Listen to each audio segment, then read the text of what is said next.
Okay, right now here we are going to start our class based on preposition. আমরা এখানে লক্ষ্য করছি তিনটি প্রশ্ন আছে। প্রিপোজিশন আসলে কি, কখনো বসে মানে কখন বসে, আবারও কখনো বসে না। তার মানে হচ্ছে কখনো বসে কখনো বসে না। আমি এটা বোঝাতে চাচ্ছি যে প্রি মানে পূর্বে, পজিশন মানে বসে, তার মানে নাউনের পূর্বে বসে, যাকে আমরা প্রিপোজিশন বলে থাকি। সাধারণত বাংলায় বিভক্তির কাজ করতে প্রিপোজিশনের ব্যবহারটা সচরাচর আমরা করে থাকি। কিন্তু সমস্যাটা বাধে তখন যখন আমরা লক্ষ্য করি যে সব নাউনের পূর্বেই প্রিপোজিশন বসে না, আবার সব ভার্বের পরেও প্রিপোজিশন বসে না। এই ব্যাপারটি আমাদের অনেকের কাছেই ঝামেলাপূর্ণ। আবার কিছু কিছু ভার্বের পরে প্রিপোজিশন বাধ্যতামূলক বসে, তার মানে এগুলো ছাড়া অর্থই দেয় না। এই রহস্যটা কি আসলে? আমাদের লেখালেখির প্রয়োজনে এই ব্যাপারটি মারাত্মকভাবে প্রভাব ফেলে। আমি গত কয়েকদিনে আপনাদেরকে কমিউনিটি পোস্টে বেশ কিছু প্রশ্ন দিয়েছি প্রিপোজিশন সংক্রান্ত। তার মোটামুটি 99% ভুল উত্তর এসেছে। এর কারণটা কি? কারণ হচ্ছে আমরা সাধারণত প্রিপোজিশনের ব্যবহার সম্পর্কে অবগত, কিন্তু ব্যতিক্রম সম্পর্কে অবগত না। ঠিক আছে? ওকে, চলুন আমাদের যদি এই প্রশ্নের উত্তর পেতে হয় যে আসলে প্রিপোজিশন কি, কখনো বসে আবার কখনো বসে না, তার মানে নাউনের পূর্বে প্রিপোজিশন সাধারণত বসে এবং প্রিপোজিশনের সংজ্ঞা অনুযায়ী তাই আমরা পাই। আবার লক্ষ্য করি কখনো বসছে না মানে বসে না। আবার আমরা লক্ষ্য করি কিছু কিছু ভার্বের পরে পুরো নির্দিষ্ট অর্থে প্রিপোজিশন বসে। এই যে যে প্রশ্নগুলো আছে, এই যে যে একটা জটিলতা মনে হচ্ছে লেখালেখির সময়, কথা বলার সময়, এই সবগুলো প্রশ্নের উত্তর পাওয়ার জন্য আমরা একটু প্র্যাকটিক্যালি দেখতে পারি যে আসলে ব্যাপারটা কি। এখানে কিছু লেখা আছে, এটা আমি পরে পড়ছি। আগে আসুন আমরা কিছু বাক্য দেখতে পারি, যেই বাক্যগুলো আমাদের অনেকাংশেই এই প্রশ্নগুলোর সমাধান কিছুটা হলেও দিতে পারে হয়তোবা। লক্ষ্য করুন এইখানে যে বাক্যগুলো আছে,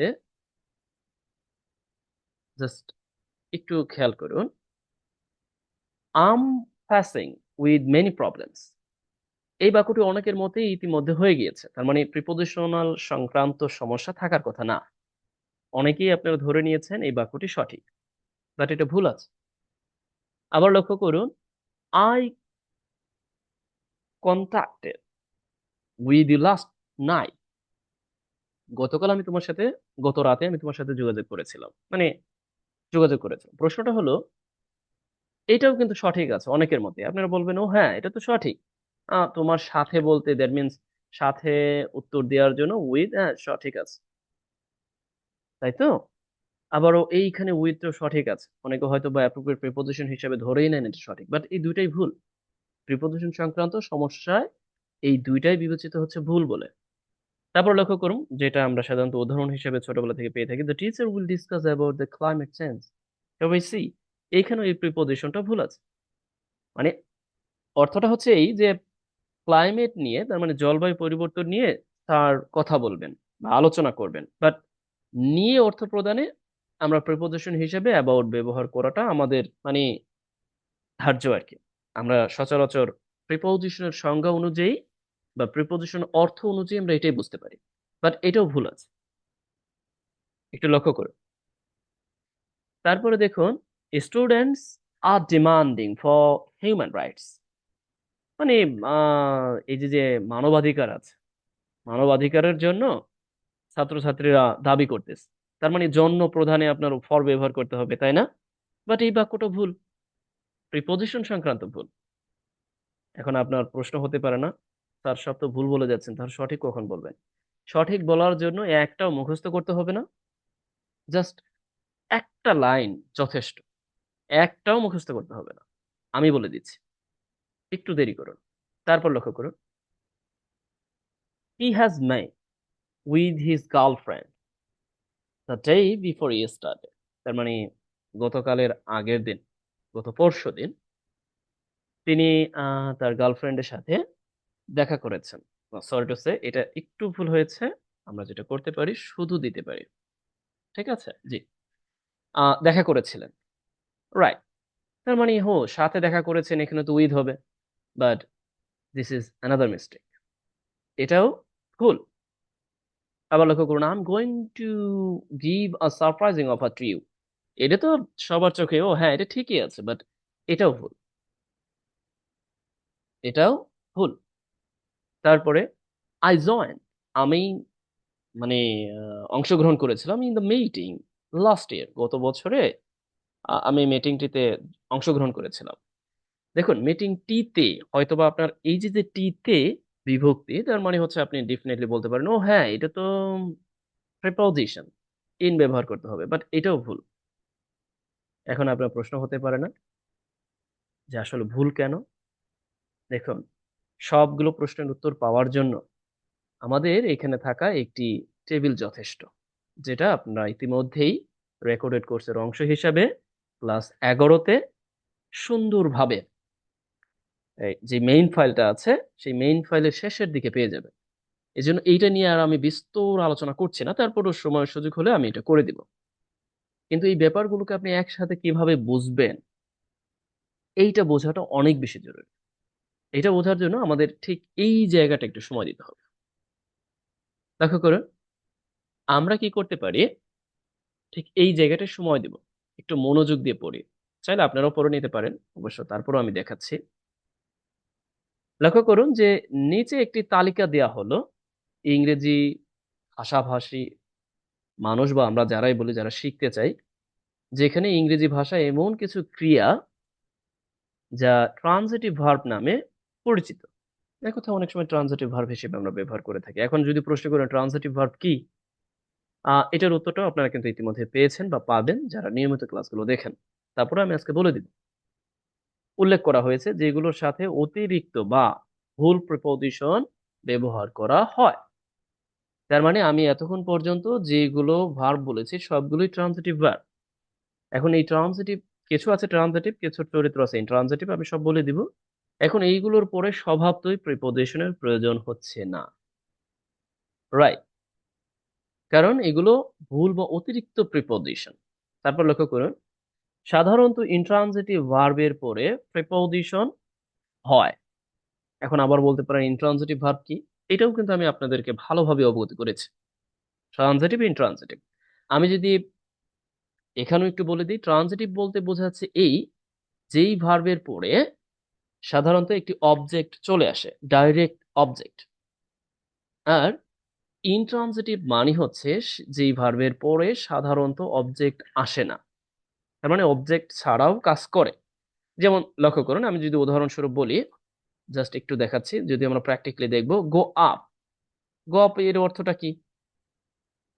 এর অর্থটা হচ্ছে এক, গো এর অর্থটা কিন্তু শুধুমাত্র যাওয়া, বাট আমি যখন বলছি গো আপ একসাথে বলছি, তখন কিন্তু এর অর্থটা হচ্ছে উঠা বা বৃদ্ধি পাওয়া অর্থে ব্যবহার করে থাকি, রাইট?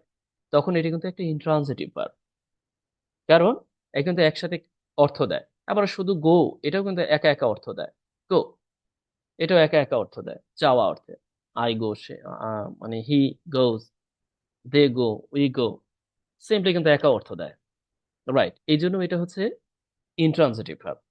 বাট আমি যখন বলবো, লক্ষ্য করুন, যদি আমি এমনিতে বলি যে কি, আমি বললাম যে আমি শিখি, লার্ন, লার্ন ব্যবহার করলাম। এখন আমি শিখি, কি শিখি? আমি বললাম যে গ্রামার বা ইংরেজি বা whatever, what you want to know, মানে আপনি যাই জানতে চান। লার্ন এর পরে আমরা কেমন যেন স্বভাবতই একটা অবজেক্ট চলে আসছে। এই যে যে অবজেক্ট চলে আসছে, এই অবজেক্ট এসে একেবারে সিম্পলি অবজেক্ট চলে আসার প্রবণতা বা অবজেক্ট নিতে পারে যেই ভার্বগুলো, যাকে আমরা ট্রানজিটিভ ভার্ব বলি। আর এই ট্রানজিটিভ ভার্ব যখন আপনি আপনার বাক্যের প্রয়োজনে, কথা বলার প্রয়োজনে, লেখার প্রয়োজনে ব্যবহার করবেন, তখন দয়া করে এই ট্রানজিটিভ ভার্বের পরে যে অবজেক্টটা সে কিন্তু নাউন, আপনি চাইলেই তার পূর্বের প্রিপোজিশন ব্যবহার করতে পারবেন না। বাট আপনি ইন্ট্রানজিটিভ ভার্বের বা ফ্রেজাল ভার্ব বা প্রিপোজিট প্রিপোজিশন বডি ভার্ব আমরা সেগুলো দেখব। এইগুলোর পরে প্রাসঙ্গিকতা ক্রমে আপনি প্রিপোজিশন ব্যবহার করতে পারবেন। কেমন? আর কিছু কিছু তো আছে ব্যতিক্রম, সেটা তো আলাদা ব্যাপার। লক্ষ্য করুন, ফ্রেজাল ভার্ব, ইডিওমেটিক ভার্ব সবসময় একই রকম থাকে। অ্যাপ্রোপ্রিয়েট প্রিপোজিশন এইগুলোর ক্ষেত্রে মূলত কোনো পরিবর্তন নাই। এইগুলোতে যেই প্রিপোজিশন উল্লেখ থাকে এক্স্যাক্টলি তাই বসে। কারণ হচ্ছে এগুলো নির্দিষ্ট। এগুলো আমি দেখাই দিব যে আসলে ব্যতিক্রমটা কোথায়, মানে কি কারণে এই সমস্যাটা সংঘটিত হয় এবং আমরাও ভুগতে থাকি যে আসলে মুখস্থ করতে হচ্ছে। এই ঝামেলাগুলো যেন কিছুটা হলেও কমে যায়, আমি সেই চেষ্টাটা করছি। কেমন? জাস্ট আমি একটা উদাহরণ দিচ্ছি, লক্ষ্য করুন। কিছু কিছু সময় আমরা কিন্তু দেখি যে ক্যারি আউট, ক্যারি আউট মানে হচ্ছে চালনা করা, মানে পরিচালনা করা, চালনা করা। আবার আমরা কিন্তু এটাও জানি রন, এটার মানে হচ্ছে চালনা করা, তাই না? পরিচালনা করা। আবারও আমরা কিন্তু এটাও জানি লোনস, এটার মানেটা কিন্তু চালনা করা, চালনা করা, রাইট? এখন প্রশ্নটা হচ্ছে এইটার কাজ কিন্তু আমি এটা দিয়ে করতে পারি, তাহলে এইখানে একটি মনে হচ্ছে না একটি প্রিপোজিশন, মানে এরকম একটা কিছু মনে হচ্ছে, তাই না? দেখুন, এইটা এই ক্যারি আউট একসাথেই, যার অর্থটা হচ্ছে চালনা করা। আবারও এই লঞ্চ এর অর্থটা এককভাবেই, যার অর্থটা হচ্ছে চালনা করা, মানে পরিচালনা করা, নিক্ষেপ করা, পরিচালনা করা। এখন যখন এটা এককভাবেই অর্থ দিচ্ছে, তার মানে হচ্ছে এইটার পরে সিম্পলি আমরা কি ব্যবহার করতে পারি? এইটার পরে যদি আমরা অবজেক্ট ব্যবহার করতে পারি, তার মানে এইটার পরেও আমরা অবজেক্ট ব্যবহার করতে পারবো। বুঝতে পারছেন? এখানে হয়তোবা একটু গরমিল হতে পারে বা বোঝার ক্ষেত্রে একটু জটিল মনে হতে পারে, আমরা এই অপশনটা বাদ দিলাম। ঠিক আছে? তারপর লক্ষ্য করুন, কিন্তু নিম্নলিখিত যে প্রিপোজিশন গুলো আছে, ভার্ব গুলো আছে, এগুলোর পরে প্রিপোজিশন হয় না। কিন্তু এইটা অনেক বেশি গুরুত্বপূর্ণ। মানে এই টেবিলে থাকা যে প্রিপোজিশন গুলো আছে, প্রিপোজিশন মানে যে ভার্ব গুলো আছে, এই ভার্ব গুলোর পরে প্রিপোজিশন হয় না সিম্পলি। কিন্তু সমস্যাটা হলো এই ভার্ব গুলো যখন নাউন হিসেবে ব্যবহার হয়, তখন এই ভার্ব গুলোর পরে, মানে এই নাউন গুলোর পরে প্রাসঙ্গিকতা ক্রমে প্রিপোজিশন বসে। এই ঝামেলাটা আমাদের লেখালেখিতে যে কি রকম, মানে আমাদের জন্য দুর্বোধ্য ব্যাপার, এটা আমি নিজেও আহ মানে ভোগ করেছি, এবং আপনারাও অনেকে হয়তোবা এই ব্যাপারটা অনেক বেশি ভোগেন, যে এক্স্যাক্টলি ভার্ব হিসেবে বসলে প্রিপোজিশন হয় না, বাট নাউন হিসেবে বসলে প্রিপোজিশন হয়। কি এক ঝামেলা, তাই না? লক্ষ্য করুন, সিম্পলি এই যে যে আহ, ইয়াটা আছে, মানে এই ফর্মটা আছে, এটা আমরা একটু পরে দেখছি। লক্ষ্য করুন, জাস্ট এইখানে আমরা একটু লক্ষ্য করি। আম ফেসিং, মানে যদি আমরা এই সমাধানটা করি, এগুলোর সমাধান যে এগুলো ভুল কেন হলো, জাস্ট একটু দেখুন। I'm facing with many problems, right? দেখুন, ফেস এটা হচ্ছে একটা সিম্পলি, এটা হচ্ছে একটা ট্রানজিটিভ ভার্ব। এখন আপনি একটা ট্রানজিটিভ ভার্বের পরে আপনি আহ, যে নাউনটা ব্যবহার করবেন আপনার প্রয়োজনে আর কি, কারণ ট্রানজিটিভ ভার্ব মানে কি, তারপরে স্বভাবত একটি নাউন আসবে বা নাউন ফ্রেজ আসবে, যাই আসুক না কেন। সিম্পলি আপনি কিন্তু আগেই দেখেছেন ট্রানজিটিভ ভার্ব এর পূর্বে, মানে এর পরে সাধারণত ডাইরেক্ট অবজেক্ট চলে আসে, প্রিপোজিশন দরকার হয় না। জাস্ট আম ফেসিং মেনি প্রবলেম। যেমন ধরুন, আমি যদি বলি যে আমি তাকে আঘাত করেছি, এখন তাকে, এই কে এর জন্য আমি কি নতুন করে বলবো যে ও হয় এখানে তো টু হবে, that means I hit to him. আপনি কি বলেন? বলেন না তো। তার মানে হিট এখানে transitive verb, right? Transitive verb যখন হবে স্বভাবতই তো হিম চলে আসবে, দ্যাট মিনস আই হিট হিম। এখানে কি প্রিপোজিশনের প্রয়োজন আছে? ঠিক একই রকম ভাবে এই ব্যাপারটা, আশা করছি বুঝতে পেরেছেন। দেখুন, এরপরে যদি আমরা আরো বেশ কিছু উদাহরণ দেওয়ার চেষ্টা করবো, নো প্রবলেম। যেই কোনো ট্রানজিটিভ ভার্ব জাস্ট একটু ভাবার চেষ্টা করুন, বা এই জাতীয় মানে এই সংক্রান্ত কোনো ব্যাপার নিয়ে যদি আপনি, প্রিপোজিশনাল সংক্রান্ত ব্যাপার নিয়ে যদি সমস্যায় ভুগে থাকেন, তাহলে আমাকে অবগত করুন। আমি আপনাকে এখনই এই কনফিউশন দূর করে দেওয়ার চেষ্টা করবো যতটুকু সম্ভব। এরপর আসুন আমরা একটু দেখার চেষ্টা করি। I contacted with a last night। লক্ষ্য করুন, এই যে যে শব্দটা আছে, এই যে যে ভার্বটা আছে, এইটার মানে কি জানেন? আমরা সাধারণত আহ মানে এর সময় দেখবেন ব্যবহার করি প্রায়, লক্ষ্য করবেন, বিশেষ করে যে যোগাযোগ অর্থে, মানে যোগাযোগ অর্থে আমরা সাধারণত ব্যবহার করে থাকি। লক্ষ্য করুন, এইখানেও মূলত এইটা হচ্ছে ট্রানজিটিভ ভার্ব হিসেবে ব্যবহার হয়েছে। এখন অনেকে বলতে পারেন আসলে ট্রানজিটিভ ইনট্রানজিটিভ ব্যাপারটা আসলে ধরতেই পারি না। সিম্পলি আমি এটা আরো ক্লিয়ার করে বুঝিয়ে দেব। জাস্ট লক্ষ্য করুন, এই ক্ষেত্রে আপনি প্রিপোজিশন দরকার হচ্ছে না। এখন প্রশ্ন আছে, প্রশ্নটা কি? এই আমরা এইটার পরে কিন্তু ব্যবহার করি কমিউনিকেট উইথ। দেখুন, আমি যদি আপনাকে প্রশ্ন করি যে একসাথে এটার অর্থটাই হচ্ছে এইটা, আমি আবারও বলছি, মানে এইটার অর্থটাই হচ্ছে এইটা। এখন এই যে কমিউনিকেট উইথ, এর মানে হচ্ছে কারোর সাথে যোগাযোগ করা। আবার শুধু কমিউনিকেটও হতে পারে, সেটাও আমি দেখাই দেবো। এখানে আছে, এই বক্সের মধ্যে আছে, মানে এইখানে থাকে বক্সের মধ্যে আছে। লক্ষ্য করুন, একই রকম ভাবে আমরা বলি না যে অ্যারাইভ অ্যাট অথবা ইন ব্যবহার করি, তাই তো? এখন অ্যারাইভ ইন অথবা অ্যাট সমান হচ্ছে রিচ। এখন এইগুলো হচ্ছে একটু ব্যতিক্রম, এগুলো আপনাকে একটু জানতেই হবে, এছাড়া আসলে কোনো সমাধান নাই। এটা আপনাকে জানতে হবে। কেন জানতে হবে? লক্ষ্য করুন, এই রিচ এর মানেটাই হচ্ছে অ্যারাইভ অ্যাট অথবা ইন। এখন যখন আপনি রিচ ব্যবহার করবেন আপনার বাক্যের প্রয়োজনে, তখন কিন্তু আপনাকে দয়া করে আর প্রিপোজিশন প্রয়োজন হচ্ছে না। বাট যখন আপনি অ্যারাইভ ব্যবহার করবেন, তখন কিন্তু বাধ্যতামূলক অ্যাট অথবা ইন ব্যবহার করবেন। এই যে যে বাধ্যতামূলক অ্যাট বা ইন, এই জন্য আমরা বলছি এটা অ্যাপ্রোপ্রিয়েট প্রিপোজিশন। আমার কথাটা বুঝতে পারছেন? এই যে যে অ্যাপ্রোপ্রিয়েট প্রিপোজিশন এটা বলছি, এটা হচ্ছে একেবারে এটার সাথে, মানে বাধ্য এটার সাথে। এই যে যে আমি ক্যারি আউট বললাম, এখানে বলেছিলাম, এটা এটার সাথেই যাচ্ছে। আমার কথাগুলো বোঝা যাচ্ছে?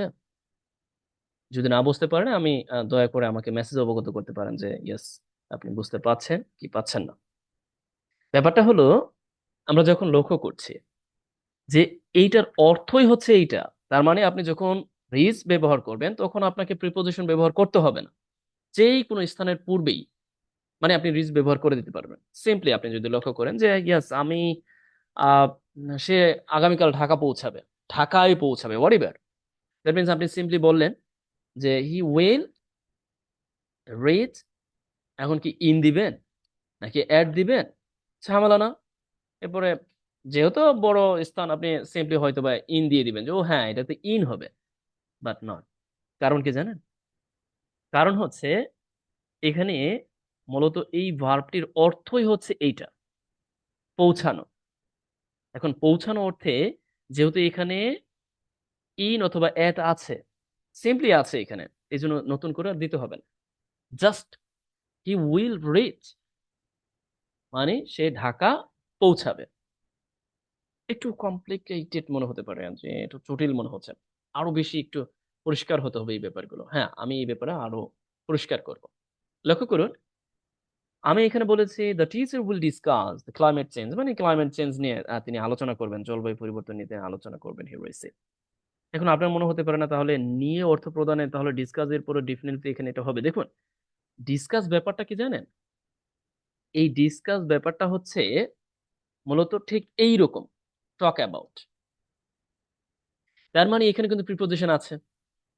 এখন লক্ষ্য করুন তো, আপনি টক অ্যাবাউট মানে কি, কি কোনো বিষয় নিয়ে কথা বলা। এখন এইটার অর্থটাই হচ্ছে এইটা, আবার এইটার অর্থটা হচ্ছে এইটা। তো এখন যেহেতু আপনি দেখতে পাচ্ছেন যে টক অ্যাবাউট, তার মানে এখানে প্রিপোজিশন আছেই, নর্মালি আছে। বুঝতে পেরেছেন? আর যদি এটা বুঝতে না পারেন তাহলে সোজা কথা, এটা একটা ট্রানজিটিভ ভার্ব। দ্যাট মিনস এটার উপর আপনি যেই বিষয়টা ব্যবহার করবেন, দয়া করে আর এখানে প্রিপোজিশন প্রয়োজন নেই, জাস্ট সিম্পল। আর যদি এইটাতে আপনি না বুঝতে পারেন তাহলে এইটা লক্ষ্য করুন যে ডিসকাস মানেই হচ্ছে টক অ্যাবাউট, হয়ে গেল, প্রশ্নের সমাধান এখানেই শেষ। তার মানে হচ্ছে আপনি ব্যবহার করলে আর নতুন করে এখানে প্রিপোজিশন প্রয়োজন হচ্ছে না, তাই তো? এই যে যে ফর ব্যবহার করি আমরা, কিন্তু অ্যাপ্রোপ্রিয়েট প্রিপোজিশন হিসেবে বেশ কিছু বইতে হয়তো বা পেয়ে যাব, ফর আছে, দেওয়া আছে, এক্স্যাক্টলি দেওয়া আছে, বাট নট। এখানে হিউম্যান রাইটস আমরা মূলত কি হিসেবে ব্যবহার করেছি এখানে? মূলত এখানে ব্যবহার করেছি অ্যাজ এ অবজেক্ট হিসেবে, direct object. You don't need to use extra preposition here. I think so you have got. That means claim for আমরা ব্যবহার করি না, অ্যাপ্লাই ফর, আপিল ফর, তাই তো? ওই ব্যাপারগুলো আলাদা, এই ব্যাপারগুলো আলাদা, সেগুলো কিন্তু একেবারে অ্যাপ্রোপ্রিয়েট। আমি কিন্তু অ্যাপ্রোপ্রিয়েট এর কথাটা এখানে আনছি না। অ্যাপ্রোপ্রিয়েট দ্যাট মিনস এই যে টক অ্যাবাউট অ্যাপ্রোপ্রিয়েট, বুঝতে পারছেন? বাট এটার সাথে কিন্তু যাচ্ছে না। আবার লক্ষ্য করুন, আহ সে তার গার্লফ্রেন্ডের সাথে দেখা করেছিল, তাই তো? এখানে দয়া করে দরকার নেই। ঠিক আছে, এটি কিন্তু ব্যতিক্রম। ব্যতিক্রমটা ব্যতিক্রমী, এই ব্যাপারে আসলে আমার কাছে কোনো সংজ্ঞা পাবেন না খুব সহজে। আমি যতটুকু বুঝিয়ে দিচ্ছি জাস্ট আপনি এটা মাথায় রাখবেন, ট্রান্সিটিভ ভার্ব এরপরে অবজেক্ট সরাসরি চলে আসছে কিনা। আর ট্রান্সিটিভ ভার্ব দ্যাট মিনস হচ্ছে আমরা লক্ষ্য করবো এরপর প্রিপোজিশনের দরকার নাই। আর কিছু ব্যতিক্রম আছে, সেটা তো আমি বলেই দিলাম, এটা এটা ব্যতিক্রম। ব্যতিক্রমগুলো সব এখানে পেয়ে যাবেন, এইখানে আছে সব, আমি দেখাই দিব, একটু পরেই দেখাই দিচ্ছি। তার মানে হচ্ছে এখানে দরকার নেই। এরপর লক্ষ্য করুন, I'm going to give a surprising offer to you. এখন বলতে পারেন না, ও এইটার পরে তো এখানে তো টু শিওরই আছে, নিশ্চিত আছে, বাট মোটেও না। সাধারণত যখন আমরা লক্ষ্য করি যে যখন একটি ভার্বের পরে দুইটি অবজেক্ট চলে আসে, সিম্পলি আহ মানে প্রধান যে অবজেক্টটা সেটা আগে বসে, সিম্পলি আমরা আগে বসাই। তারপরে যেটা হচ্ছে মানে গৌণ আর কি, তাকে কিন্তু আমরা শেষের দিকে বসাই। সারপ্রাইজিং অফার, যেমন লক্ষ্য করুন, আমি যদি বলি যে I will teach you English, লক্ষ্য করুন তো, আমি কি এখানে বলেছি I will to teach you? বলি নাই কিন্তু। বা আমি কি এরকম কিছু আর কোনো প্রিপোজিশন ব্যবহার করেছি? মানে আমি তোমাকে ইংলিশ পড়াবো, সিম্পলি, বুঝতে পারছেন?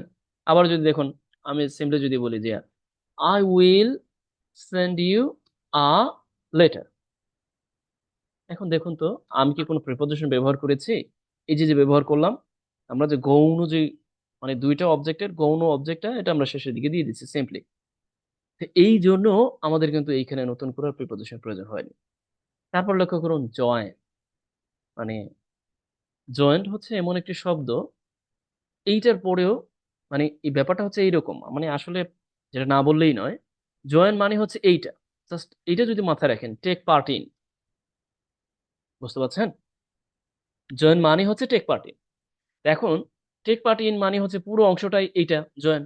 আর দয়া করে আর নতুন করে এখানে প্রিপোজিশন দরকার হচ্ছে না, এটা ব্যতিক্রম, একটু জানতে হবে। আমার কথাটা বুঝতে পারছেন? আমি জানি না কতটুকু বোঝাতে পারলাম, বাট এখানে কিন্তু বিভক্তি আছে। যিনি আমাকে প্রশ্ন করলেন একজন, যে আসলে বিভক্তি থাকা সত্ত্বেও আমরা দেখতে পাচ্ছি যে প্রিপোজিশনের প্রয়োজনটা হচ্ছে না। আশা করছি বুঝতে পেরেছেন। দেখুন, বিভক্তি থাকা সত্ত্বেও প্রিপোজিশনের প্রয়োজন হচ্ছে না ঠিক তখন যখন আমরা ব্যতিক্রম লক্ষ্য করি, এবং যখন আমরা মনে করি যে এই ভার্বটির মধ্যেই মূলত অ্যাপ্রোপ্রিয়েট প্রিপোজিশন এমনিতেই আছে, স্বভাবতই আছে। কেমন? বা অ্যাপ্রোপ্রিয়েট বলেন বা ভার্বাল ফ্রেজ বলেন বা ইডিওমেটিক ভার্ব বলেন বা যাই বলুন না কেন, এটা এমনিতেই আছে। ঠিক আছে? এই ওভারঅল এটি হচ্ছে ডিসকাশন। সবচেয়ে মূল যে আলোচনাটা সেটা হচ্ছে এই অংশটুকু। তার মানে হচ্ছে কি, ট্রানজিটিভ ভার্বের পর অবজেক্ট চলে আসলে সেই অবজেক্টের পূর্বে প্রিপোজিশন দরকার নাই। স্বভাবতই ইন্ট্রানজিটিভ ভার্বের পরে প্রাসঙ্গিকতা ক্রমে প্রিপোজিশন বসে। লক্ষ্য করুন কিভাবে বসে। যেমন ধরুন, আমি বললাম যে অ্যানার্কি, জাস্ট আমি বললাম যে is going on. Go on এর অর্থটা হচ্ছে, এই যে গো অন এর অর্থটা হচ্ছে চলমান, মানে চলতেছে, মানে এটা কন্টিনিউ বোঝাচ্ছে। বাট আমি যখন, ঠিক আছে এই পর্যন্ত ঠিক আছে, মানে অ্যানার্কি চলমান, তাই তো?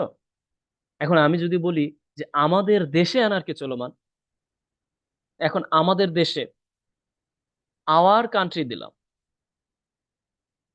লক্ষ্য করুন আওয়ার কান্ট্রি।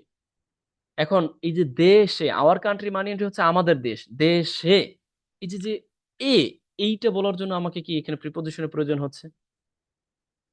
এখন দেখুন তো দুইটা প্রিপোজিশন এক জায়গায় হয়েছে কিনা। হয়েছে? এখন অনেকে মনে করেন, ও দুইটা প্রিপোজিশন কি এক জায়গায় হয়? দেখুন, দুইটা প্রিপোজিশন না, এখানে গো অন মানেই হচ্ছে কন্টিনিউ। গো অন মানে কি? কন্টিনিউ। তার মানে আপনি কি কি বলবেন, এটা কি প্রিপোজিশন? এটি একসাথেই মূলত তৈরি হয়েছে, অ্যাপ্রোপ্রিয়েট প্রিপোজিশন যেটাকে আমরা বলে থাকি। মানে সিম্পলি আমরা যেটাকে ব্যবহার করে থাকি আমাদের দৈনন্দিন প্রয়োজনে। এখন এইটাকে আপনি আলাদা করে কিছু বলার কোনো সুযোগ নাই। যেমন আমরা কিছু ফ্রেজাল ভার্ব ব্যবহার করি, গ্রুপ ভার্ব ব্যবহার করি, যেগুলোকে বলে থাকি, তাই তো? এগুলোকে নির্দিষ্ট অর্থে go on, go up, go down, এই যে গ্রুপ ভার্ব হিসেবে ব্যবহার করে থাকি, একেবারে এক্স্যাক্টলি নির্দিষ্ট অর্থ প্রদানে আপনি এগুলো ব্যবহার করতে হবে, তাই তো? তার মানে এইটা মানে হচ্ছে এইটা, ঠিক আছে?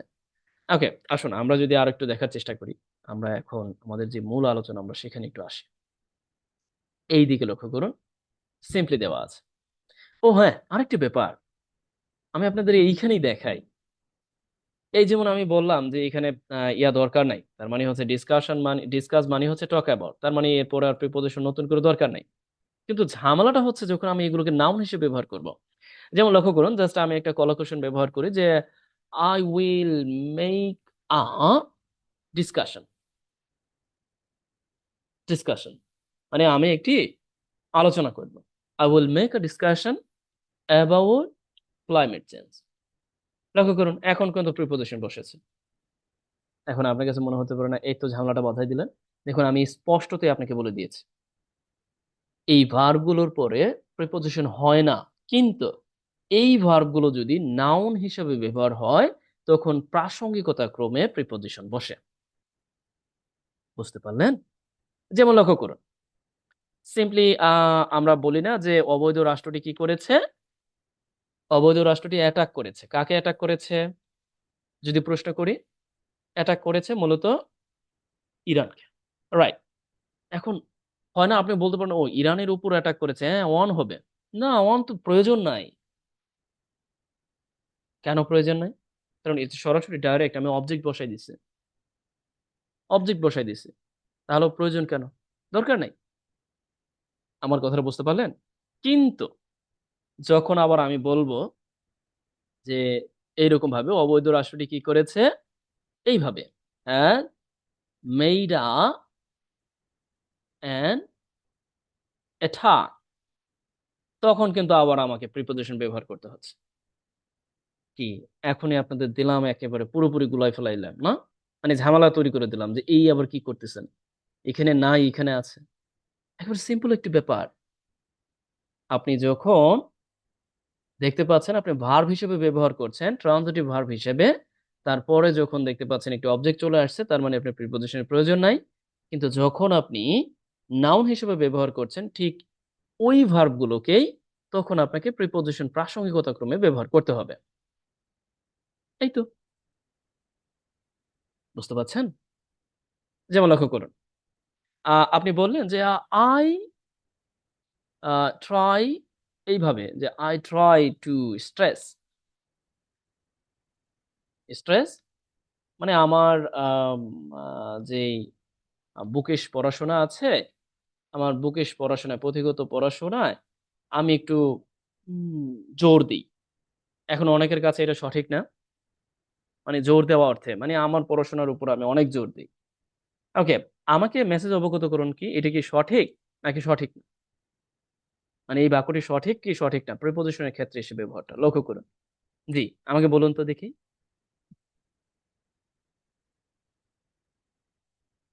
দেখুন, আমরা অবজেক্ট কিভাবে চিনি? আমি জানি না আপনাদেরকে অবজেক্ট কিভাবে আমি চিনাতে পারি। দেখুন, অবজেক্ট আমরা সাধারণত কিভাবে চিনি, এইটাও কিন্তু আমরা দেখতে পাচ্ছি ইনফিনিটিভ এর পরও অবজেক্ট, রাইট? সরাসরি। তার মানে হচ্ছে আমি পুঁথিগত বিদ্যার উপর একটু জোর দিই, এটা বোঝাতে চাচ্ছি আর কি, যদিও আমি দিই না, মোটেও দিই না, whatever। এইখানে এই নাউন ফ্রেজটির পূর্বে নতুন করে আর প্রিপোজিশনের প্রয়োজন নেই, কারণ এটা অবজেক্ট হিসেবে ব্যবহার করেছি একেবারে ডাইরেক্ট। বুঝতে পারছেন? বাট লক্ষ্য করুন, আমি যখন একে আবার মানে এই হিসাবে ব্যবহার করব, okay, that means try I will try make a stress, আমি একটু জোর দিব on my bookish knowledge, bookish study or knowledge what it. এখন কিন্তু আবার প্রিপোজিশন। আমি আশা করছি বোঝাতে পেরেছি, যখন আপনি নাউন হিসেবে ব্যবহার করবেন তখন প্রিপোজিশনের প্রয়োজন আছে, যখন আপনি ট্রান্সিটিভ ভার্ব হিসেবে ব্যবহার করবেন you don't take any preposition. I think so you have got right now. ওকে, চলো আমরা মূল আলোচনায় ফিরে যাই। মূল আলোচনা বলতে আমাদের মূল যেই ইয়াটা আছে, টেবিলটা আছে, এটা আপনাদের কাছে সবার কাছে আছে, এটা আমি আর নতুন করে আপনাদেরকে বলবো না। দেখুন, ব্যতিক্রম ব্যতিক্রম, দয়া করে আমার এই সামান্য আলোচনা, এটা এই আলোচনার সাথে দয়া করে ব্যতিক্রমকে মিলিয়ে তালগোল পাকিয়ে ফেলবেন না।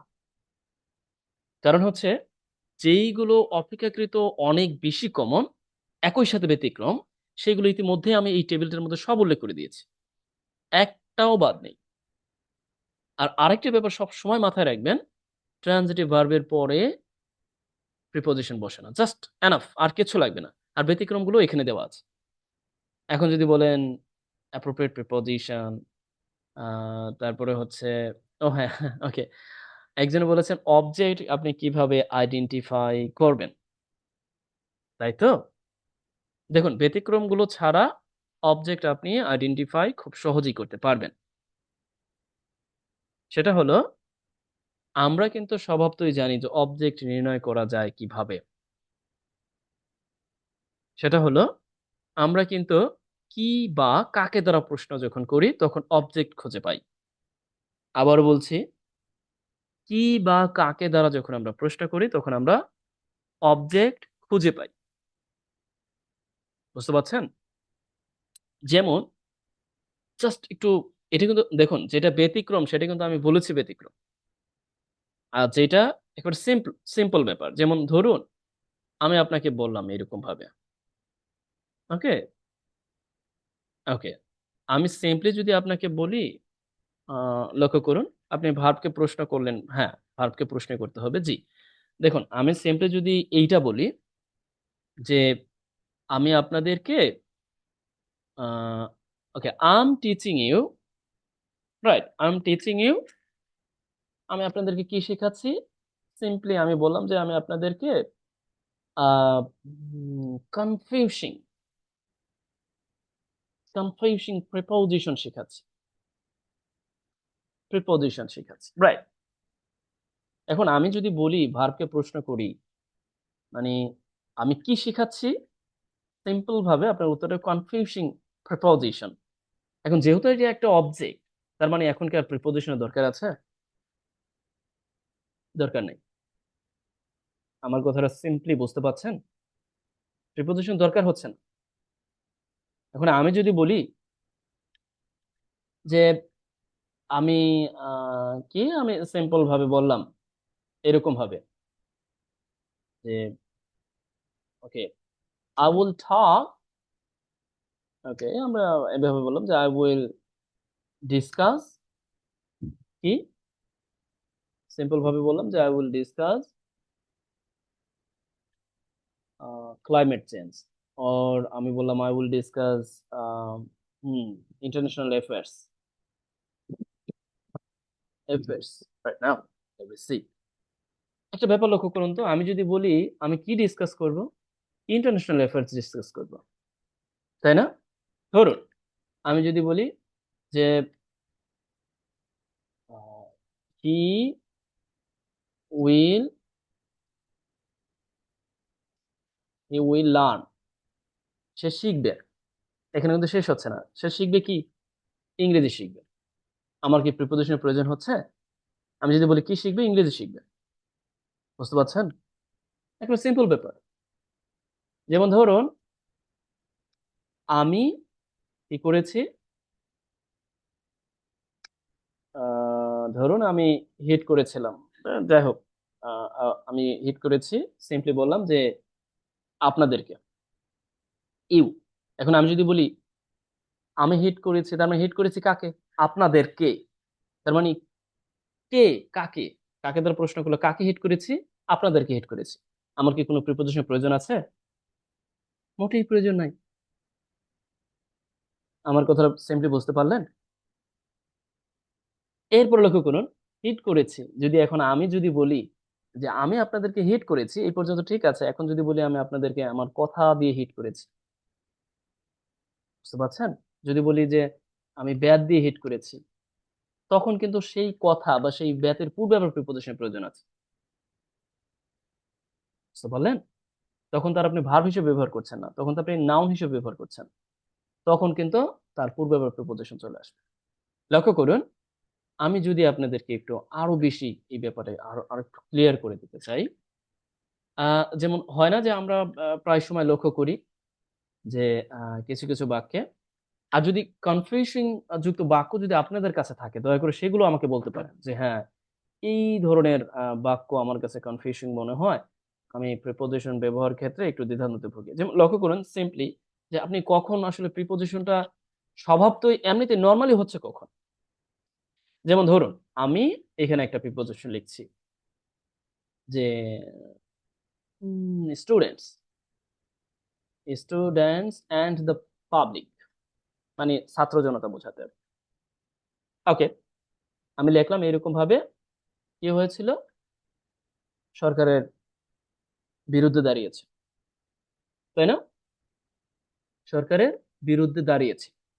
লক্ষ্য করুন আমি লিখতেছি স্ট্যান্ড, এরপরে আমি লিখলাম যে stand against, stand against the government.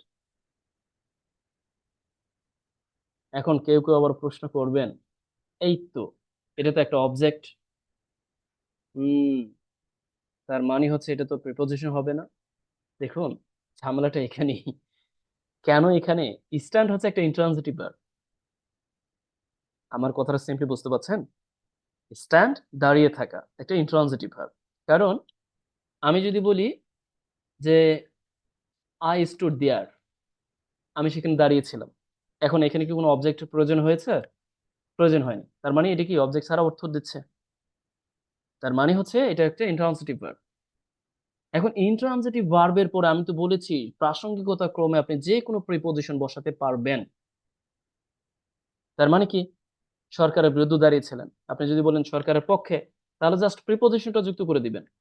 তার মানে কি, stand up, stand up for, সরকারের পক্ষে। শুধু প্রিপোজিশনের কারণে দেখুন কত বড় অর্থ পরিবর্তন হচ্ছে। এগেইনস্ট, সরকারের বিপক্ষে। আবার লক্ষ্য করুন এখানে একেবারে ইন্টারেস্টিং একটা ব্যাপার।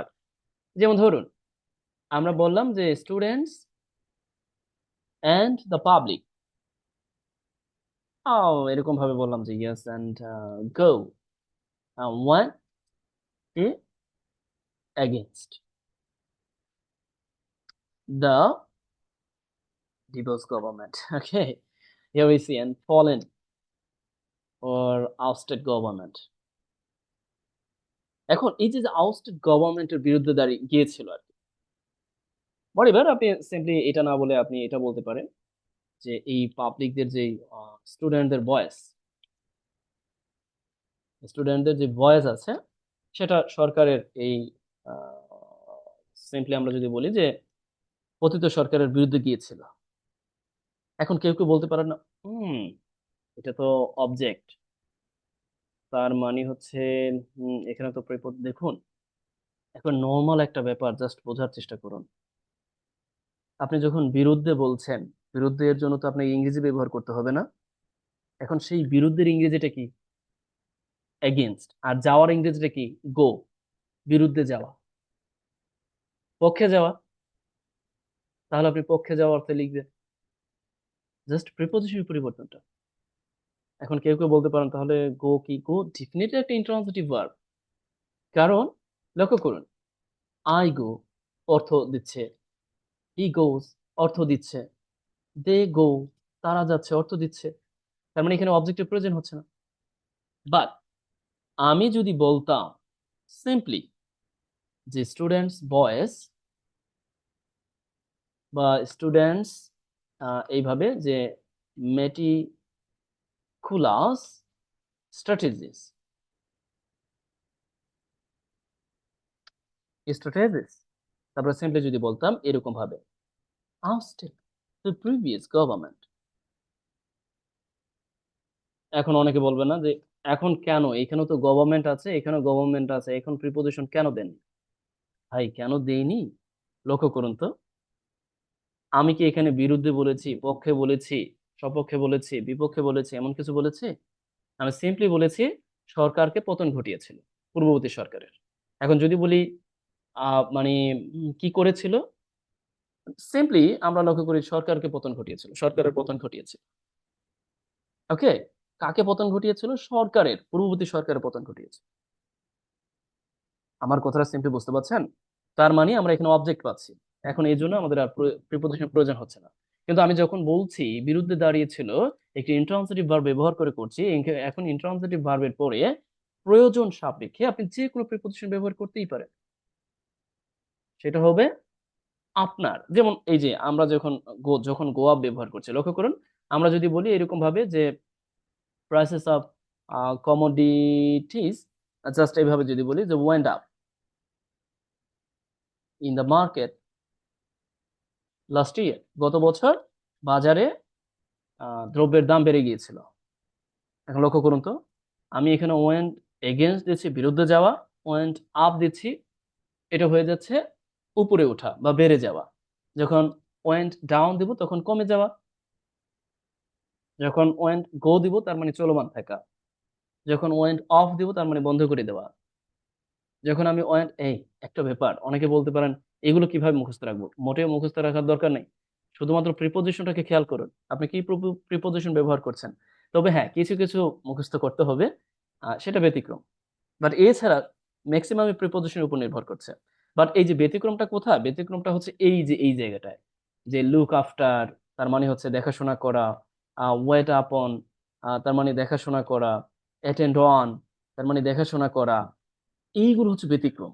ভাই এগুলো আপনাকে পড়তে হবে, এগুলো আসলে, এগুলো যদি কেউ বলে যে আপনারা শিখাই দেবো আপনার জাদু দিয়া, তাহলে ভাবে নেবেন সে উল্টাপাল্টা বগা শেখাচ্ছে আপনাকে। কিছু আছেই ব্যতিক্রম, এগুলো আসলে কোনো সূত্রের মধ্যে ফেলে পড়াটা সম্ভব না। বাট ইন্ট্রান্সিটিভ ভার্বের পরে নর্মালি আপনি যেই কোনো প্রাসঙ্গিকতা ক্রমে অর্থ প্রদান করতে আপনি এই প্রিপোজিশন গুলো সিম্পলি ব্যবহার করতে পারেন, তাই তো? এখনো কারো কারো কাছে এই ব্যাপারটি একটু জটিল মনে হতে পারে, বা মনে হতে পারে বুঝতে পারিনি, আমি বুঝতে পারিনি, এরকম মনে হতে পারে। দেখুন এই জন্য আমি আপনাকে একটু সিম্পলি জাস্ট দেখাচ্ছি, লক্ষ্য করেন। ওকে, আমরা সাধারণত লাক অফ ব্যবহার করে অভ্যস্ত। হ্যাঁ, লাক অফ ব্যবহার হবে যখন আপনি লাকে নাউন হিসেবে ব্যবহার করবেন, বাট যখন আপনি লাকে ভার্ব হিসেবে ব্যবহার করবেন তখন কিন্তু এটা হবে না, তখন কিন্তু এইভাবে হবে। ও হ্যাঁ, এইখানে আমি একটু বলে দিই, এইটা হচ্ছে ভুল ব্যবহার আর এটা হচ্ছে সঠিক ব্যবহার। তার মানে ভার্বের পরে যখনই আপনি এইটা দেখতে পাচ্ছেন, এই যে কলামটা সব ভুল আর এই কলামটা সব সঠিক, ঠিক আছে? এই যে এখানে লক্ষ্য করুন সব দেওয়া আছে, তাই তো? ও হ্যাঁ, আমরা ইন্টার ইনটু ব্যবহার করে দারুণ ভাবে অভ্যস্ত, তাই না? মোটেও হবে না, এই যে ভুল। কারণ এটা হবে ইন্টার ইনটু মানে হচ্ছে গেট ইনটু, বুঝতে পারছেন? তার মানে গেট ইনটু, তার মানে এখানে ইনটু আছে ইতিমধ্যে, দয়া করে ইন্টারের পর ইনটু দেওয়ার প্রয়োজন হবে না। ও আরেকটি ব্যাপার যেটা আমরা সবসময় লক্ষ্য করি যে কম্প্রাইজ, তার মানে হচ্ছে গঠন, গঠিত হওয়া অর্থে আমরা ব্যবহার করে থাকি। আমরা সবসময় অফ ব্যবহার করে থাকি অ্যাজ অ্যাপ্রোপ্রিয়েট প্রিপোজিশন অংশ হিসেবে, বাট নো নিড। কারণ কম্প্রাইজ মানে হচ্ছে consist of.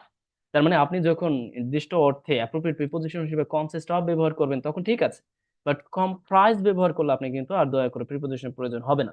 Just comprise 5 members, এটা ব্যতিক্রম, এগুলো আপনাকে জানতে হবে ভাই, এগুলো আসলে কোনো উপায় নাই। কেমন? ওকে, এই যে যেমন রিটার্ন, আমরা প্রিপোজিশন ব্যবহার করি না স্বভাবতই, কারণ কি? রিটার্ন মানে গো ব্যাক, এখানে প্রিপোজিশন আছেই। অ্যান্সার টু, আমরা এটা ব্যবহার করে অভ্যস্ত, সবসময় ব্যবহার করি, বাট এখানে প্রয়োজন নেই। কারণ কি?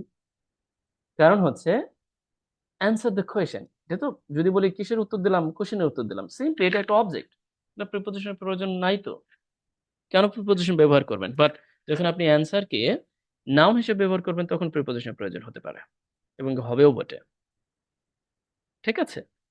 সিম্পলি আশা করছি আমি আপনাদেরকে বোঝাতে পেরেছি, জানি না কতটুকু বোঝাতে পারলাম। আর এইগুলো যেহেতু আপনি ইতিমধ্যেই পেয়ে যাবেন, তারপরে যদি আপনি মনে করেন, এখানে অনেক আছে, এখানে আমি সব এখন আলোচনা করতে পারবো না, কারণ এটা অনেক বেশি আলোচনা করার সময় সাপেক্ষ ব্যাপার।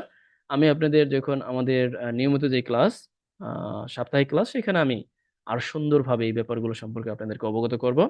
এখনো পর্যন্ত আমি কিন্তু আপনাদের ফ্রেজাল ভার্ব, ইডিওমেটিক ভার্ব, তারপরে আমরা জানি যে ভার্বাল ফ্রেজ, এই ব্যাপারগুলোকে কিন্তু, তারপরে কলোকেশন, সেখানে যে নির্দিষ্ট অর্থে প্রিপোজিশনের ব্যবহার, বা কিছু অ্যাডজেক্টিভের ক্ষেত্রে, কিছু বিশেষ ম্যাক্সিমাম ক্ষেত্রে প্রিপোজিশনাল ফ্রেজ এবং অ্যাডভার্বিয়াল ফ্রেজের ক্ষেত্রেই সবচেয়ে বেশি একটু প্রিপোজিশনের ব্যবহারটা হয়ে থাকে, কারণ প্রিপোজিশন দিয়েই মূলত এগুলো তৈরি করা হয়।